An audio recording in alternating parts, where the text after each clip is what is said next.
Welcome to this week's lecture on modern classical school theories. This week we're continuing our exploration by looking at modern examples of classical school theories. Remember that the classical and neoclassical perspectives in criminology assert that people make rational decisions about their behavior. In other words, they weigh the potential pros and cons and make decisions that best suit their interests and prevent them from experiencing harm and pain. This is why the classical school is associated with punishment, since classicalists believe that people will avoid pain and seek pleasure, then punishment should, in theory, be an effective way to control behavior. Now, while many people in the US continue to believe in the power of deterrence and punishment, and much of our criminal justice system is rooted in the belief that these methods work, important questions remain as to the role that rational thinking really plays in crime and criminality. As you'll read in our textbook, some people assert that emotion actually drives human behavior more than rational calculations do. In my view, both assertions have their limitations. While classical school theories are very good at predicting crime, they fail to help us understand the internal motivations that lead to criminality. And while the threat of punishment may deter someone like you or me from breaking certain laws, we are wise to question whether punishment is an effective way to correct the behavior of people already in our criminal justice system. Formal deterrence obviously didn't prevent their crimes, so in order to correct criminality and chronic offending, perhaps we need to look beyond what the classical school has to offer us. We'll keep mulling over this question in the weeks to come, but for now, we need to learn more about these modern classicalist theories. So one theory that has helped us better understand deterrence is rational choice theory. The main assertion in this theory is that people make rational decisions to commit crime or not commit crime by weighing potential losses against potential gains. These decisions, according to the theory, are influenced by informal and formal factors. So, formal factors connect to the juvenile or criminal justice systems and include the police, the courts, our correctional agencies and institutions. The idea here is that the presence of these institutions in our society will help deter behavior, as well as our knowledge that crime leads to negative consequences such as arrest, loss of rights, or incarceration. In other words, seeing a uniformed officer outside of a store will deter theft, and watching a documentary on prisons will control behavior by reinforcing your knowledge that the state will punish you if you break a law.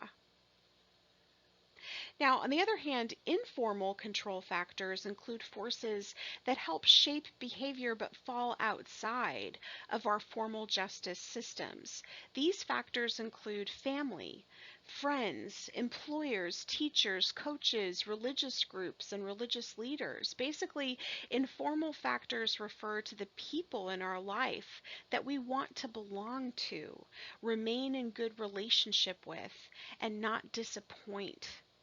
For example, even if I'm tempted to shoplift, I might decide not to because if I'm caught, I would lose my job, or my friends and family may see me differently or feel ashamed of me.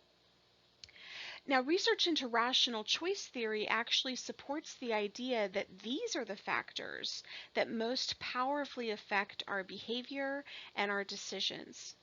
While the threat of the criminal justice system can make some people think twice about committing a crime, the threat of not belonging to the people we love and depend on, of bringing shame to our mothers, our fathers, our children, these informal social forces deter criminal behavior more effectively than our formal systems often do. They can also have the opposite effect, by the way, meaning if these factors are trying to persuade us to commit crime, that urge to belong and stay bonded to the people we respect and love can persuade us to commit crime despite the threats and power of the criminal justice system.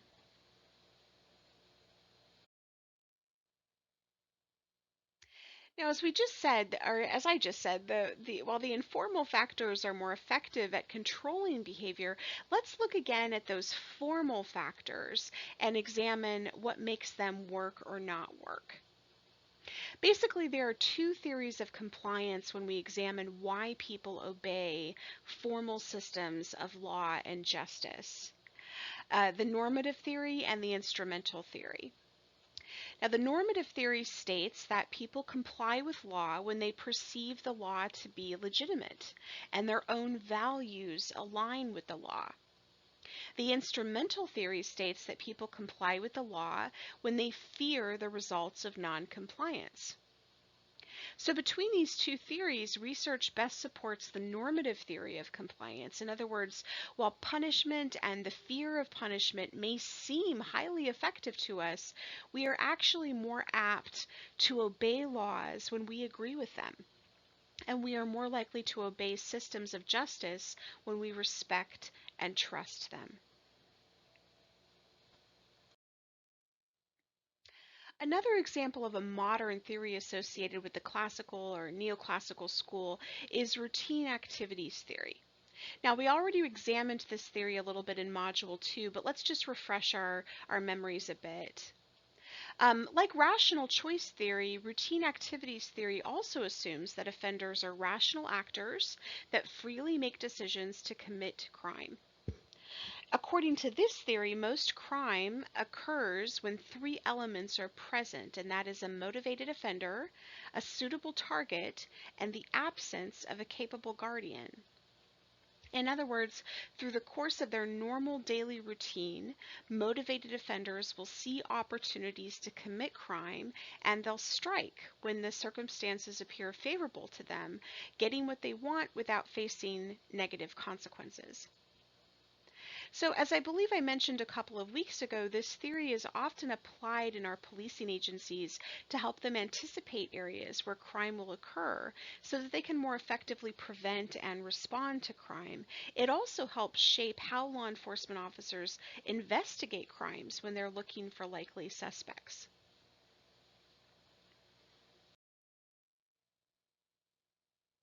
As I mentioned earlier, while these theories are effective at helping us predict, deter, or displace some types of crime, they leave most of us with a lot of unanswered questions as to what motivates or ignites certain offenders. This is what makes the positivist school so important.